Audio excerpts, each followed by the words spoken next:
विचारों को आपके हाथ में देते हैं। पवित्र आत्मा आप हमारी अगुवाई करें, हमें अपने आत्मा से सामर्थ्य से भरपूर करें। आप जैसे पवित्र है वैसे हमें पवित्र बनाए प्रभु, वचनों के द्वारा हमसे बातचीत करें और अगुवाई करें प्रभु जी। धन्यवाद देते हैं आपके आशीषों के लिए। और प्रभु आप बढ़ते जाए, हम करते जाए, हमारे जीवन से प्रभु आपको महिमा मिले पिता परमेश्वर। आप आदर के योग, महिमा के, स्तुति के योग्य अभी तक संभाला और भी संभाला, अगुवाई करे। आज के वचन जो भी पिता परमेश्वर यहाँ पे बोले जाते, सुने जाते प्रभु, हमें से हर एक के जीवन में एक आशीष का कारण, एक बदलाव का कारण और एक परमेश्वर नया जीवन लाने वाला बन सके। धन्यवाद प्रार्थना सुनने के लिए। इस प्रार्थना को प्रभु यीशु मसीह के नाम से मांगते हैं, आमीन।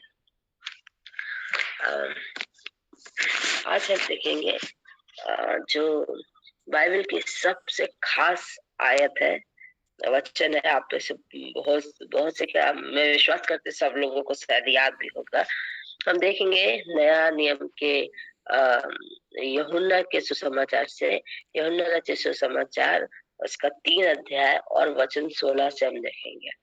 यूहन्ना रचित सुसमाचार 3 अध्याय वचन 16। यहाँ पे लिखा है, क्योंकि परमेश्वर ने जगत से ऐसा प्रेम रखा कि उसने अपना इकलौता पुत्र दे दिया, ताकि जो कोई उस पर विश्वास करे वह नष्ट ना हो परंतु अनंत जीवन पाए। हालेलुया। जैसे हम यहाँ पे देखते हैं कि जो वचन कहता है कि परमेश्वर ने क्या किया है, जगत से प्रेम किया है। वाकई में हम यहाँ परमेश्वर के प्रेम को देख सकते कि प्रभु ने कितना प्रेम किया है, कि उसका एक प्रेम, उसका एक प्यार का एक हम शब्दों में बयान नहीं कर सकते ना, उसको हम एक्सप्लेन नहीं कर सकते कि how much he love us, कि कितना वो हमसे प्रेम करता है। और उसने हमसे इतना प्रेम क्यों किया? क्या हमारी अच्छाई की वजह से, कि हमारे अंदर कुछ खास बात थी, हम कुछ स्पेशल है, या कि हमारे अंदर कुछ खूबी है कि हम बहुत अच्छे हैं? नहीं, उसने हमसे प्रेम किया हमारी कमियों को भी देखते हुए, हमारे वीकनेस बातों को भी देखते हुए। हम पाप में पड़े थे फिर भी उसने हमसे प्रेम किया। क्यों? क्योंकि वो चाहता है कि हर एक व्यक्ति, मतलब हर एक मनुष्य जात जिसको अपने हाथों से परमेश्वर ने बनाया है, हर एक मनुष्य बच सके। मैं एक स्टोरी बताना चाहूंगी। एक बार एक कंपनी में एक बॉस, मतलब एक कंपनी का मालिक था, और उस कंपनी में बहुत ढेर सारे काम करने वाले लोग थे। तभी बहुत से लोगों ने क्या किया था कि बाहर से ना, मतलब दूसरे लोगों से उन्होंने कर्जा ले रखा था, और जिसकी वजह से उनको जो भी पैसा मिलता था, मतलब उनकी जो भी पगार की, उनकी सैलरी जो भी उनको मिलती थी, उसमें से उनकी आधी सैलरी सब कर्जे देने में चली जाती थी। और जो उनको थोड़ा बहुत तनख्वाह उनकी जो बचती थी आधी, उसमें घर का गुजारा करने में चले जाती थी। तो मतलब उनके पास बहुत मुश्किल होता था घर का गुजारा करने के लिए, अपने परिवार को चलाने के लिए। तभी एक दिन उस कंपनी के मालिक को पता चला कि मेरे जो जितने भी वर्कर्स हैं, जो भी काम करने वाले हैं, वो लोग क्या है, बाहर से सब कर्जा लिए, जिसकी वजह से उन लोग घर नहीं चला पा रहे अच्छे तरीके से। जिन लोग को उन लोगों को मुश्किल हो रहा है घर चलाने के लिए। तब ये मालिक ने क्या किया, उसने एक अनाउंसमेंट किया, उसने सब लोगों को ऐसे नोटिस बोर्ड में लिखा, सबको बताया कि जितने मीन्स उसने ऐसा लिखा कि मैं आप सभी को कर्जा दे सकता हूँ। मैं, आप लोग जितने लोग बाहर से पैसा लिए हैं, मैं आप लोगों को क्या है, बिना ब्याज के ना, बिना ब्याज के मैं आपको उधार में पैसा दे सकता हूँ, कर्जा दे सकता हूँ, और वो भी कितना, 2 लाख तक। तो जब ये बात सुना तो बहुत से जितने भी काम करने वाले थे, लोग बहुत खुश हुए। अरे हम लोग का मीन्स अच्छा है कि बाहर से लेने से अच्छा है कि हम अपनी कंपनी से ही ले सकते हैं। और उसने जो मालिक था उसने कहा कि मैं कर्जा तो दूंगा और मैं ब्याज भी नहीं लूंगा, सिर्फ और सिर्फ आपका जो, जैसे कि आपके सैलरी से ही आपको जो आपको महीने का वेतन मिलता है उसी में से थोड़ा थोड़ा हर महीना काटता जाऊंगा, जिससे कि आपको बहुत बोझ भी नहीं आएगा, बहुत लोड भी नहीं आएगा। धीरे धीरे आपका कर्जा भी माफ हो जाएगा, आपका काम भी हो जाएगा और आपको ब्याज भी देने की जरूरत नहीं पड़ेगी। तब सब लोग बहुत खुश हुए कि चलो बहुत अच्छी बात है, हम अपनी कंपनी से ही लेंगे, थोड़ा थोड़ा कटेगा, हमको ब्याज भी नहीं देना पड़ेगा। और उन लोगों ने क्या किया कि सब ने अपनी अपनी जिसकी जितनी जरूरत थी, किसी को 10,000, 20,000, 50,000, 1 लाख, 2 लाख, जो जैसे जरूरत था वैसा उन लोगों ने कर्जा ले लिया। कर्जा लेने के बाद फिर सब लोग अपने काम पे मीन्स काम करने शुरू कर दिए, काम करने लगे। और हर महीना उनका जो मालिक था थोड़ा थोड़ा पैसा उनके पगार से ही उनके सैलरी से काटने लगा। जब कुछ समय बीता तो मालिक ने देखा कि अभी भी क्या है, बहुत से लोग कठिनाई में से जा रहे, मतलब वो लोग कर्जा नहीं पे कर पा रहे। और मतलब जितना उनको पैसा देते हैं उनके जो कर्जा लिए हैं उससे काटने के बाद, तो उनको उनके परिवार के लिए पूरा नहीं हो पाता, वो लोग अच्छे से खाने पीने रहने के लिए नहीं हो पाता। तो एक दिन मालिक को क्या है विचार आया, उसको बहुत दया आई कि मैं अपने जो मेरे साथ काम करते हैं उनके लिए क्या करूं। तब मालिक ने क्या किया, उसने एक दिन सबको बुला के बोला कि मतलब एक उसने नोटिस किया, बाहर में नोटिस लगाया ऑफिस के बाहर कि मैं सबका कर्जा माफ करना चाहता हूँ, लेकिन सबको क्या है, किसने मतलब कितना कर्जा लिया है वो एक पेपर में लिख कर अपना नाम और इतना कर्जा लिया है करके वो लिख कर लेकर आना है। और मैं सबको जो मीन्स मैं सबका कर्जा माफ कर दूंगा। तो जब ये बात हुई तो भी बहुत से लोग खुश हुए, बहुत अच्छी बात है, कर्जा माफ हो रहा है। लेकिन तभी कुछ लोगों को विश्वास नहीं हो रहा है, अरे मालिक ऐसा कैसे कर सकता है, कैसे इतना कर्जा माफ कर देगा, मुझे नहीं लगता है कि वो इतना कर्जा हमारा माफ करेगा। तब क्या हुआ, एक आदमी उसने ऐसा बोला, मुझे ऐसे लग रहा है शायद कि मालिक ने जो हम लोग ने जितना कर्जा लिया था ना, और जिस कॉपी में मालिक ने लिख के रखा था वो उसकी खो गई है, इसीलिए वो हम लोगों से कह रहा है कि हमारा नाम और हमारा पैसा मतलब कितना हमने लिया है वो आप लिख कर लाओ, ताकि उसको पता चल जाए कि कितना किसने कर्जा लिया और वो हमसे उतना हमारा पैसा ले सके। शायद उसकी जो कॉपी है कि जहाँ उसने लिखा था वो नोटबुक खो गई है करके। तो लोग क्या हो गए, कंफ्यूज हो। अभी लोग सोचने लगे जो भी कंपनी में काम करने वाले थे कि हम उसके पास जाएं कि ना जाएं।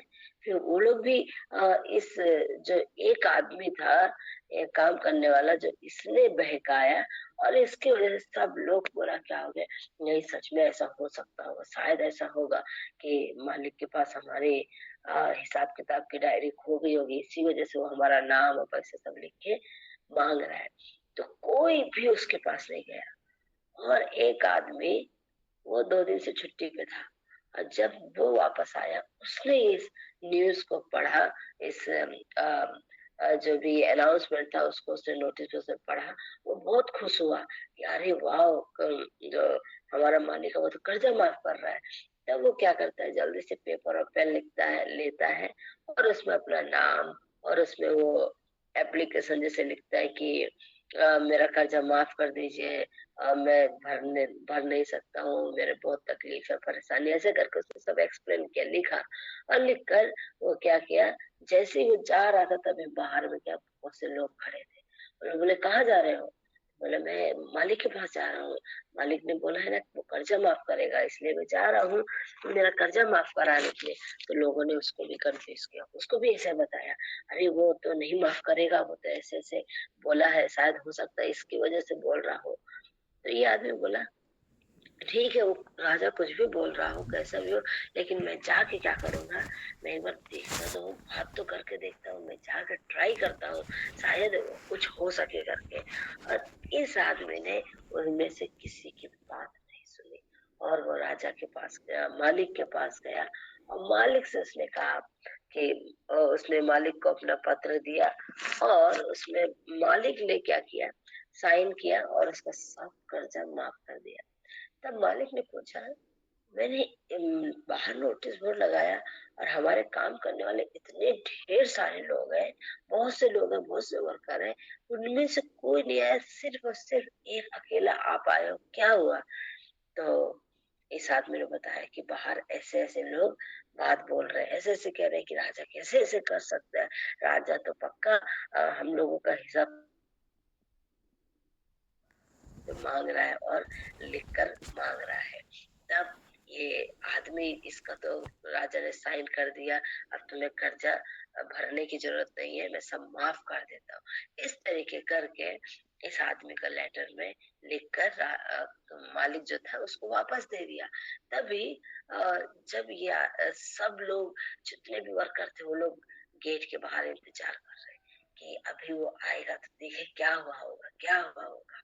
तो मालिक ने बोला, मैंने समय दिया था सबको 12 बजे तक, कोई नहीं आया, सिर्फ और सिर्फ आप अकेले आए हैं। तब ये आदमी बाहर आया, सब उसको पूछने लगे, क्या हुआ, क्या हुआ, क्या किया मालिक ने इसने? मैं बोल रहा था वैसा ही हुआ ना, झूठ बोल रहा था ना मालिक? लेकिन जब इस आदमी ने बताया, सब हैरान हो गए। इस काम करने वाले उनके साथी ने बताया, नहीं, राजा ने तो सच में लोगों का कर्जा माफ करने के लिए ही ऐसा नोटिस लगाया था, देखो मेरा सब कर्जा माफ हो गया, मेरे लिए तो अभी कुछ देने की जरूरत नहीं है, देखो मुझे तो मालिक ने खुद लिख के दे दिया है कि तुम्हारे सारे जो कर्ज थे वो सब मैंने माफ कर दिया, अभी तुम्हें कुछ देने की जरूरत नहीं है। हालेलुया। इस आ, कहानी जो कि एक वास्तव में घटना है बहुत समय पहले की, और इस बात को हम देखते हैं कि आ, यहाँ पे इस कहानी से मैं ये बताना चाहती हूँ कि परमेश्वर चाहता है कि हमने जो भी से पाप हुए, गुनाह हुए, गलती हुई, उसको हम क्या करें, प्रभु के सामने स्वीकार करें, उसको माने और उससे कहे कि हाँ प्रभु मुझसे पाप हुए। तो परमेश्वर हमारे पापों की क्षमा देने के लिए तैयार है, वो हमारे पाप रूपी कर्जे को हमेशा के लिए खत्म करने के लिए तैयार है। जब सबसे पहले व्यक्ति ने, जब हम देखते हैं तो समय पहले भी हम आदम के बारे में बात कर रहे थे, जब आदम ने पाप किया, वो पहला व्यक्ति था, उसने सबसे पहले पाप किया। अगर वो आ, मैं ऐसा सोचती, शायद वो परमेश्वर से माफी मांगता और कहता कि प्रभु मुझसे गलती हो गई, मुझे माफ कर दो, और मैंने ऐसा पाप किया, मुझे नहीं करना चाहिए था, तो शायद हो सकता है परमेश्वर उसको माफ करता, परमेश्वर उसको क्षमा कर देता। लेकिन माफी मांगने के बजाय आदम ने क्या किया, दोष लगाना चाहा कि परमेश्वर तूने जो स्त्री मेरे साथ रखी थी और उसने ऐसा किया, वो फल लेकर आए और उसने मुझे खिला दिया और तभी मैंने भी उसको खा लिया। लेकिन मैं कहना चाहूंगी, क्या वो फल अपने आप से उसको मुंह में गया होगा कि जबरदस्ती पूरा हवन बोला, नहीं खा लो खा लो खा लो, बहुत अच्छा है करके? नहीं। आदम चाहता तो उसको रोक भी सकता था, कह भी सकता था, नहीं मैं नहीं खाऊंगा, परमेश्वर ने मना किया, मुझे नहीं खाना है। बहुत बार हम क्या करते हैं, एक दोस्ती निभाने की वजह से, रिश्तेदारी निभाने की वजह से, और कि हाँ हम बहुत साथ दे रहे हैं, बहुत अच्छे हैं करके, एक बहुत अच्छापन अपने आप को, मतलब बहुत अच्छा साबित करने के लिए हम क्या करते हैं, हर एक चीज में चाहे गलत हो चाहे सही हो, उसमें उनका साथ देने लगते हैं। बहुत से हमारे साथ दोस्त होंगे जो कि ऐसा गलत गलत काम करते होंगे, हम उनको मना करने के बजाय क्या है, बहुत बार उनको ही सपोर्ट करते हैं, अरे चलो कोई बात नहीं, मेरा दोस्त है, क्या करे, वो ऐसे कर रहा है तो फिर मैं उसको छोड़ भी नहीं सकता, मना कर रहा हूँ तो मान भी नहीं रहा है, तो मुझे भी उसके साथ जाना ही पड़ेगा, करना ही पड़ेगा, खड़े भी होना पड़ेगा उसके साथ। लेकिन नहीं, हमें आदम के जैसे पाप में किसी का साथ देने की जरूरत नहीं है, पाप में सहभागी होने की जरूरत नहीं है, बल्कि जब ऐसी कुछ परिस्थिति हो, हमें उसको समझाने की जरूरत, हमें उनको एक हेल्प करने की जरूरत है कि आप ऐसा नहीं करो, ये गलत है। हमें उन्हें समझाना है, बताना, सिखाना है। अगर वो हमारे बताने समझाने से भी नहीं मान रहे, नहीं सीख रहे, तो क्या है, हमको ऐसी परिस्थिति में उनको छोड़ के चले जाना। हम उनका साथ देने जाएंगे, पक्की दोस्ती यारी और क्या रिश्तेदारी और की एक अपनापन दिखाने जाएंगे, तो क्या है, उनके साथ साथ हम भी पाप में पड़ेंगे। लेकिन हमें ऐसा करने की जरूरत नहीं है। हमें जब कोई हमारे अपने लोग कोई पाप करते, पाप में गिरते हैं, तो हमें कोशिश करना है कि उनको संभालने के लिए, उनको सिखाने के लिए, उनको बताने के लिए कि आप ऐसा ना करो। और अगर नहीं मानते, नहीं करते, तो आप उनको उनके हाल पे ही छोड़ दो। किसी और की वजह से आप भी पाप में ना पड़ो, किसी और की वजह से हम भी पाप के भागीदार ना हो, बल्कि हम उस पाप से बच सके।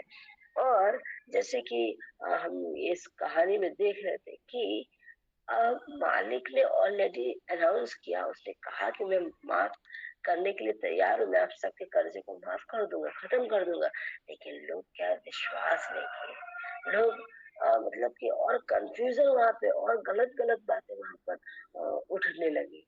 तभी कहने का मतलब कि बहुत बार क्या है, परमेश्वर ने तो पहले से ही उसने वादा किया, और उसने एक इस बात को बोला है कि जो भी मेरे पास आएगा वो क्या है, जो प्रभु को उद्धार करता के रूप में ग्रहण करेगा, वो अनंत जीवन पाएगा।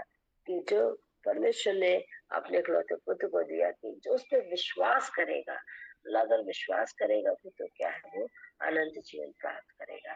तो आज प्रभु सिर्फ इतना चाहता है कि हम उस पर विश्वास करें और वो हमें अनंत जीवन दे। हम बहुत बार प्रभु के वचन को सुनते हैं कि बहुत से ऐसे गैर मसीह लोग हैं जो प्रभु के वचन को सुनते हैं, और शायद कहीं ना कहीं किसी न किसी के द्वारा प्रभु के वचन को सुना होगा। कभी शायद चर्च गए होंगे, कभी उनके कोई क्रिश्चियन फ्रेंड्स होंगे, उनके द्वारा सुना होगा, शायद बहुत बार सुना होगा ना, वचन सुना होगा, सीखा होगा, जाना होगा। लेकिन फिर भी क्या है कि वो अपने ही कामों में लगे रहते हैं। और बहुत से बार तो वो क्या करते हैं, खुद तो प्रभु में आते हैं, दूसरों का भी विरोध करते हैं, दूसरों को भी कंफ्यूज कर देते हैं, दूसरों को भी पूरा असमंजस में डाल देते हैं ना, पूरा कंफ्यूजन में डाल देते हैं कि अरे ये पता नहीं सही हो कि ना हो, गलत है कि झूठ है क्या नहीं, कहीं ऐसा होता है क्या कि कोई पाप क्षमा करे। मतलब बहुत से लोग क्या है, खुद तो विश्वास करते नहीं, खुद तो प्रभु को अच्छे से जानते नहीं, और वो दूसरों को भी गलत गाइडेंस देने लगते हैं। तो इसलिए हम दूसरे के बहकावे में ना आए, हम दूसरे के कहे के अनुसार ना चले। बहुत बार हम भी ऐसे ही करते हैं ना, वचन क्या कहता, परमेश्वर क्या कहता, उस बात पर विश्वास न करते हुए, उस बात को ना सीखते हुए, हम दूसरों की बातों में, मनुष्य की बातों में विश्वास करने लगते हैं। इसीलिए हम किसी मनुष्य की बात में, अगर कोई हमें कंफ्यूजन में डाल रहा, कोई हमें कुछ गलत सिखा रहा है, तो बेटर हमारे लिए अच्छा यही है कि हम क्या करें, वचन में जांचे परखे, वचन क्या कहता, वचन के अनुसार हम सीखे चले, ताकि हम कंफ्यूजन में ना हो, ताकि हम असमंजस में ना हो, ताकि हम डाउट में ना हो, बल्कि हम हर एक बात में पूरा हमारा क्लियर होना चाहिए। मतलब हमें पूरा पूरा हमें उसके बारे में पता होना चाहिए, पूरा पूरा हमारा विश्वास होना चाहिए। मैं सोचती शायद ये एक आदमी अगर कंफ्यूजन नहीं डालता, तो सब लोग उसके पास जाते मालिक के पास, और सबके कर्जे क्या होते हैं, माफ होते हैं। शैतान भी ऐसा ही करता है। जब लोग परमेश्वर के वचन को सुनते हैं, जब लोग परमेश्वर के सुसमाचार को सुनते हैं, जब लोग किसी के द्वारा, कोई गैर मसीह लोग यीशु मसीह के बारे में सुनते हैं, तो शायद एक पल के लिए वो लोग सोचते भी होंगे कि हाँ, क्या वास्तव में सही है, वास्तव में शायद कोई ईश्वर है, कोई यीशु मसीह करके कोई परमेश्वर है, कोई ईश्वर है कि जो पापों की क्षमा देता है। लाओ मैं एक बार क्या करता हूँ, जाकर देखता हूँ कि वास्तव में प्रभु क्या है, वास्तव में प्रभु पापों की क्षमा देता है, वास्तव में प्रभु हमें माफ करता है। इस तरीके करके लोग शायद एक बार सोचते भी होंगे। लेकिन लेकिन क्या है, शैतान लोगों के मनों में एक ऐसा कंफ्यूजन डालता है, एक ऐसा उनके मन में, उनके मनों को, दिलों को भरमा देता है कि वो लोग क्या है, प्रभु के पास ना जा सके, वो लोग अपने पापों की क्षमा ना मांग सके, वो लोग परमेश्वर के करीब ना जा सके। आज शैतान यही करता है। और जो काम शैतान ने आज से 6,000 साल पहले किया, कि जब हम कहें कि परमेश्वर ने आदम हवा को बनाया, वही काम शैतान आज भी करता है। जिस तरीके से शैतान ने उस समय में सांप के रूप में आके हवा को क्या किया, भरमा दिया, उसको बहका दिया, और उसको कहा कि क्या तू ये फल खा सकती है, ये फल देख तो सही, कितना मन भावना है देखने के लिए, और खाने में कितना अच्छा नहीं होगा, खाने में कितना स्वाद वाला नहीं होगा। ऐसे करके शैतान ने उसको बहकाया, और हवा उसके बहकावे में आई, खुद भी उसने पाप किया, और साथ ही साथ उसने आदम को भी उस आज्ञा को तोड़ने के लिए मजबूर किया, और मतलब कि वो आज्ञा को आदम ने भी तोड़ा। तो कहने को मतलब कि बहुत बार ऐसा ही शैतान आज भी करता है। जब हम किसी को सुसमाचार सुनाते हैं, जब हम किसी को प्रभु के बारे में बताते हैं, जब हम किसी को परमेश्वर के पास लाने की कोशिश करते हैं, तब भी शैतान ऐसे ही लोगों को भरमाता है, ऐसे ही कहता है, अरे उसमें जाने से क्या है, अरे विश्वास करने से क्या है, कोई परमेश्वर नहीं, कोई पापों की क्षमा नहीं, कुछ नहीं है, तुम सिर्फ और सिर्फ मेरे पीछे चलो, सिर्फ और सिर्फ तुम पाप के गुलाम बन के रहो। और जो लोग हैं वो क्या है, उसी में अंधविश्वास में, अंधभक्ति में, और ऐसे गलत गलत बातों में वो पड़े रहते हैं, और उससे वो निकल नहीं पाते। इसलिए मैं कहना चाहूंगी कि सच में हम जब किसी को सुसमाचार सुनाते, किसी को परमेश्वर के वचन को लेकर जाते हैं, तो हम पूरी तैयारी के साथ जाए, हम पूरी प्रार्थना के साथ, विश्वास के साथ, और पूरा उनके लिए पहले से प्रार्थना करके जाए कि प्रभु, जब मैं इस व्यक्ति को आपके वचनों को बताऊं, जब मैं इस व्यक्ति को आप सुसमाचार को सुनाऊं, तो इस व्यक्ति के हृदय को, दिल को आप खोलना, ताकि जब वचन सुनता है, और कि जब वो वचन को उसके हृदय में जाता है, तो परमेश्वर आप काम करना, कि ताकि ये व्यक्ति प्रभु आपको क्या करे, अपना उद्धार करता के रूप में स्वीकार करे, अपने पापों की क्षमा मान सके, और आपसे अपने जीवन में प्राप्त कर सके। इस तरीके करके हमें प्रार्थना करके जाना है, तैयारी के साथ जाना है, कि शैतान कोई भी जिसको हम प्रभु के वचन को सुनाते उसको भरमाने ना पाए। और जब शैतान का कोई काम नहीं चलेगा, तो इस एक व्यक्ति के साथ, जैसे कि ये एक व्यक्ति, उसने क्या किया, वो किसी की बात भी नहीं सुना, उसने कहा कि मैं एक बार कोशिश करके देखूंगा, मैं जरूर मालिक के पास जाऊंगा, और मैं कोशिश करूंगा, देखूंगा क्या वास्तव में मालिक हमारे पापों को, हमारे कर्जे को माफ कर रहा है, क्या मालिक वास्तव में हमारे हर एक जो कर्जे सब खत्म कर देगा। तब ये व्यक्ति गया, और उसके कर्जे सारे माफ हो गए। तो वास्तव में हमारा परमेश्वर भी, हम भी क्या करें कि ये एक व्यक्ति के समान ना, हमारी तैयारी इतनी अच्छी हो, इतना अच्छा हम प्रार्थना करके पूरा तैयार होकर वचन के द्वारा, आत्मा के द्वारा, प्रार्थना के द्वारा, जब सुसमाचार सुनाने चाहते हैं, तैयारी के साथ जाए, ताकि कि जब हम किसी को वचन सुनाए, तो वो शैतान के भरमाने में, बहकावे में ना आए, बल्कि वो पूरी तरीके से अपने जीवन में प्रभु को उद्धारकर्ता के रूप में ग्रहण करने पाए। और जब कोई व्यक्ति पूरी तरीके से अपने जीवन में परमेश्वर को उद्धारकर्ता के रूप में ग्रहण करता है, तो पाप की क्षमा होती है। जैसे कि यहाँ पे वचन भी कहता है, जैसे हम देख रहे थे क्या, कि जो कोई इस पर विश्वास करे, क्या है, कोई भी वह नष्ट ना हो, परंतु आनंद जीवन पाए। और जैसे कि एक बात को मैं बताना चाहूंगी, कि जैसे वचन कहता है कि परमेश्वर ने जगत से उस प्रेम किया, और उसने अपना इकलौता पुत्र दे दिया। बहुत बार बहुत से लोग बोलते हैं ना, अरे ये तो विदेश का परमेश्वर है, अरे ये तो विदेश का भगवान है, अमेरिका का है, इंग्लैंड का है, यहाँ का है, वहां का है। लेकिन क्या कहता है कि उसने पूरे जगत के लिए अपने इकलौते पुत्र को दिया। वहां पे ऐसा नहीं लिखा है कि सिर्फ अमेरिका के लिए, सिर्फ ऑस्ट्रेलिया के लिए, सिर्फ मीन्स किसी भी एक कंट्री का ना, किसी एक भी देश का नाम नहीं लिखा हुआ, कि क्या लिखा है, पूरे मानव, पूरे मनुष्य के लिए, और कहें पूरे संसार के लिए, इस जगत में, किसी भी देश में, किसी भी जगह, किसी भी राज्य में, किसी भी जाति के, किसी भी धर्म के, अमीर गरीब, पढ़े लिखे, किसान, कोई भी, हर एक तरीके के व्यक्ति के लिए परमेश्वर ने क्या किया है, अपने पुत्र को भेजा है।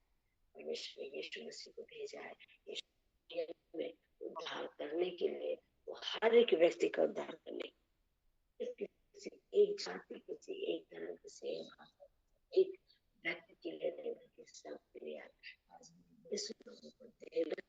हमारा परमेश्वर वो विदेश का परमेश्वर नहीं है, वो सिर्फ किसी एक जाति का नहीं है, किसी एक धर्म का नहीं है, किसी एक राज्य का नहीं है, किसी एक देश का नहीं है, बल्कि परमेश्वर सबके लिए है कि इस ओपन अपॉर्चुनिटी फॉर एवरीवन ना, ये एक खुला मौका है, एक मतलब सबके लिए खुला हुआ, कोई भी एनीवन, कोई भी आकर क्या कर पापों की क्षमा प्राप्त कर सकता है, कोई भी, सिर्फ उसको विश्वास करते हैं। जो विश्वास करेगा तो क्या उसको अनंत जीवन मिलेगा। तो इसलिए वचन कहता है कि वो जो विश्वास करेगा प्रभु उसको क्या करेगा, अनंत जीवन देगा। यहाँ हम देखते कितना एक अद्भुत बात है कि परमेश्वर बेटे को इस पृथ्वी पे भेजा कि वो क्या करे, वो अनंत जीवन दे। हालेलुया। कितने लोग चाहते हैं कि उनको अनंत जीवन नहीं चाहिए, अनंत काल की मृत्यु चाहिए। क्या कोई ऐसा है कि किसी को चाहिए कि किसी को जल्दी मरना है?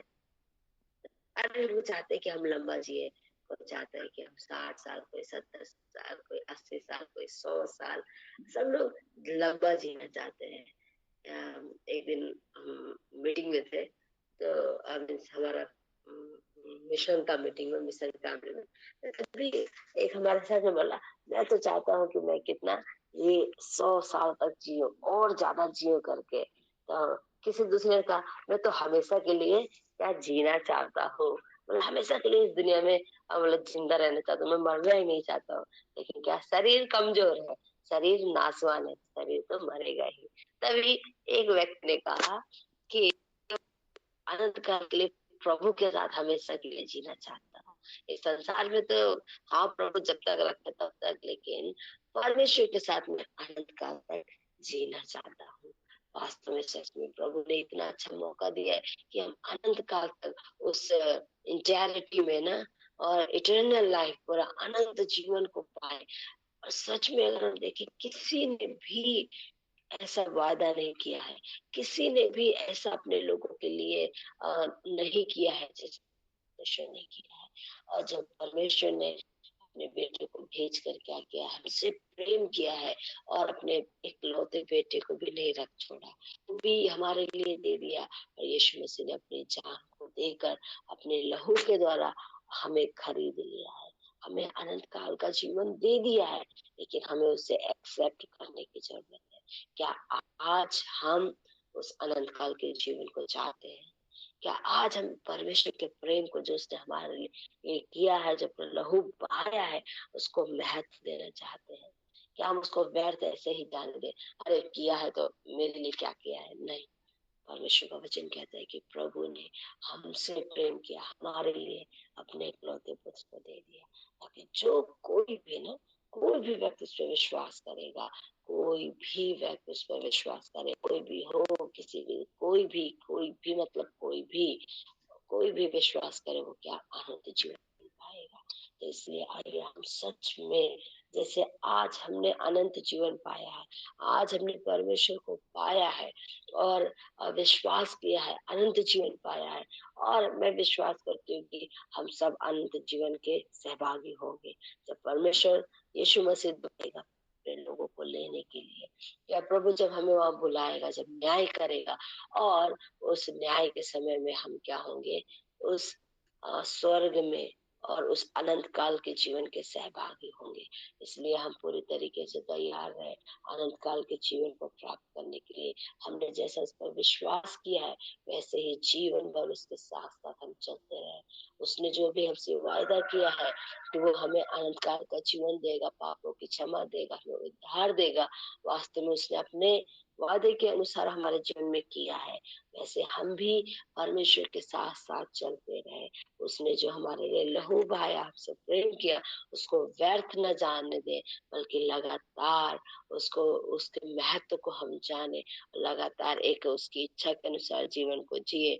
और हम उसके महत्व को जानकर क्या, उसने जो एक हमें ये मौका दिया है कि हम अपने पापों से पश्चाताप करें, मन फिराए और उसकी तरफ आए, तो हम परमेश्वर के जब पास आएंगे तो परमेश्वर हमारे हर एक पापों की क्षमा देगा, परमेश्वर हमारे हर एक पापों को क्षमा, और वो हमें नया जीवन देगा। उसने हमें सच में वायदा किया है, अनंत काल का जीवन देगा। उस वायदे के मुताबिक प्रभु हमारे जीवन में करे, लेकिन हमें उस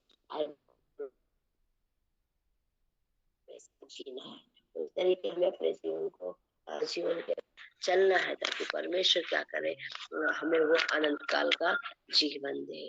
परमेश्वर का धन्यवाद हो कि परमेश्वर ने हम सबको ये मौका दिया है कि हम अनंत काल को प्राप्त कर सके।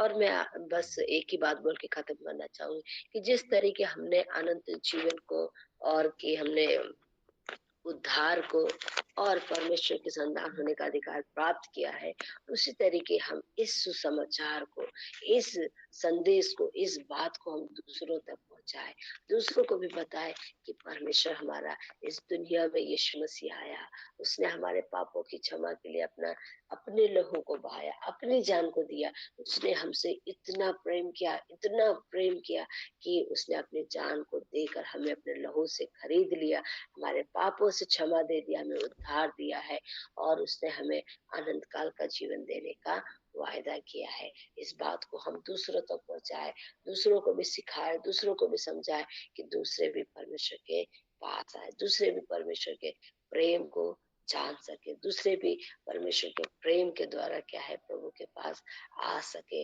जो आज बहकावे में चले गए, जो आज शैतान के द्वारा भरमाए गए हैं, ऐसे लोगों को हम परमेश्वर की ओर लेकर आए, ऐसे लोगों को हम प्रभु के बारे में बताए, ऐसे लोगों के लिए हम प्रार्थना करें कि प्रभु उनको भी उद्धार दे। और जैसा परमेश्वर ने हमसे प्रेम किया है, वैसा ही प्रेम हम क्या करें, अपने परमेश्वर से करें, उसी तरीके हम भी उससे प्रेम करें। हालेलुया। हम सब लगातार परमेश्वर के प्रेम में बढ़ते जाए, परमेश्वर से प्रेम करते जाए, और जैसा उस पर हम विश्वास करते वैसे लगातार उस पर हम विश्वास भी करते जाए। तो प्रभु का धन्यवाद हो आज की वचन के लिए जो प्रभु ने दिया। प्रभु आप सबको आशीष देने वचनों के द्वारा। Thank you so much.